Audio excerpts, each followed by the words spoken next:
Ամերիկյան հետախուզությունը հայտնել է, որ իսլամական պետության հաջորդ հավանական թիրախը Հռոմն է, Վատիկանը, Սուրբ Պետրոսի տաճարը։ Հարձակումներ են պատրաստվում նաև Վաշինգտոնում ու Նյու Յորքում։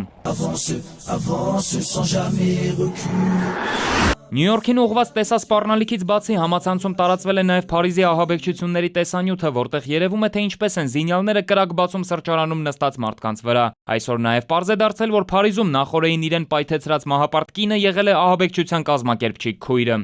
Կա նույնիսկ քիմիական ու կենսաբանական զենքի կիրառման վտանգ։ Ֆրանսիայի վարչապետի հայտարարությունից հետո խորհրդարանը քննարկել է Ֆրանսիայի ամբողջ տարածքում 3 ամսով արտակարգ դրությունը երկարացնելու հարցը։ Սպառնալիքներին պատասխանելու ու նոր հարձակումներից պաշտպանվելու համար Բելգիայի խորհրդարանը մտադիր է լրացուցիչ 400 միլիոն եվրո հատկացնել անվտանգության ծառայություններին։ Բայց այս միջոցառումների ֆոնին սենսացիոն հայտարարություն է անում Թուրքիայի իշխող կուսակցության խոսնակը։ Փարիզի դեպքերը կանխել հնարավոր էր։ Ահաբեկչության կազմակերպիչներից Սալեհ Աբդեսլամին եղբոր հետ վերջերս ձերբակալել էին Թուրքիայում, երբ նրանք փորձում էին հատել Սիրիայի սահմանն ու միանալ իսլամական պետությանը։ Մենք գիտեինք, որ նրանք մեծ վտանգ են ներկայացնում։ Եղբայրներին արտաքսեցինք Բելգիա եւ տեղեկացրինք, որ նրանց հետ կապված կասկածներ ունենք։ Բելգիայում նրանց մի քանի ժամ պահեցին ոստիկանությունում, հետո բաց թողեցին։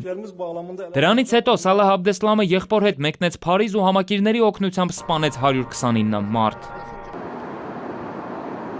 Ռուսական այս ռումբը ցուցադրվում է առաջին անգամ, մինչև 5.500 կիլոմետր հեռահարության հրթիռները, օրական մի քանի 100 ռմբակոծությունները, նույնիսկ Ռուսաստանի տարածքից օդ բարձրացող ռմբակոծիչների հայտնվելը Սիրիայի տարածքում արդեն չեն զարմացնում։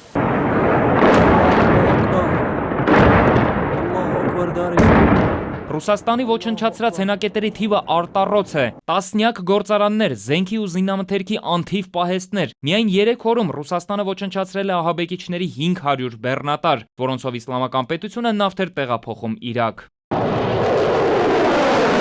Ռուսներն ու ամերիկացիները, այժմ նաև ֆրանսիացիները իսլամական պետությանը ռմբակոծում են առանձին։ Միասին գործել չի հաջողվում, հակասության կենտրոնում Սիրիայի նախագահի ճակատագիրն է։ Ռուսաստանն առաջարկում է օգնել Ասադին ցամաքային գործողություններում։ Միացյալ Նահանգները պնդում է, որ Ասադի ներկայությամբ ոչինչ անել հնարավոր չէ եւ պետք է օգնել զինված ընդդիմությանը։ Աշխարհին իսլամական պետության դեմ համախմբելու համար փոխզիջման քայլը կատարել է հենց Բաշար Ասադը։ Նա առաջին անգամ հայտարարել է, որ դիտարկում է հրաժարականի հնարավորությունը, բայց դա կարող է լինել միայն իսլամական պետությունը ջախջախելուց հետո, 2 տարվա ընթացքում։